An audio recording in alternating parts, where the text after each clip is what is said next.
প্রিয় মুসলমান ভাইয়েরা, আমি পাগল ভাই। যে পরিস্থিতি ভাই ইসরায়েলেরা করতেছে গাজার উপরে ভাই, ছোট বাচ্চা শিশু বাচ্চা ভাই, তাদেরকে পর্যন্ত তারা ছাড়ে না। এই ফিলিস্তিনি, তারা ইহুদির গোষ্ঠী, তারা তারা হলো নাহেরমানির লোক, তাদের কোনো ধর্ম নাই ভাই। মুসলমানের প্রতি যারা যা অত্যাচার করতেছে, আমরা তাদের প্রতি ঘৃণা জানাই। আমরা যারা মুসলমান বাংলাদেশের মানুষ আছি ভাই, সবাই ভিডিওটা শেয়ার করি ভাই। আমি পাগল হয়ে বলতেছি ভাই, ইসরায়েল যে ঘটনা করতেছে ভাই, একটা বাচ্চা পর্যন্ত ছাড়ে না ভাই। গাজারে সব মাইরা শেষ করেছে ভাই।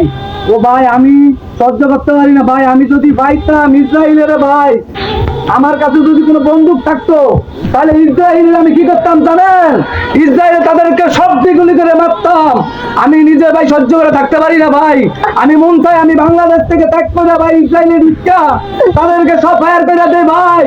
আপনারা সবাই ভাই ভিডিওটা ভাই লাইক কমেন্ট শেয়ার করে দিবেন ভাই। ইসরায়েলের অবস্থা ভাই যাই করতেছে ভাই, ইসরায়েল গাজারে সব মাইল লাগতেছে ভাই।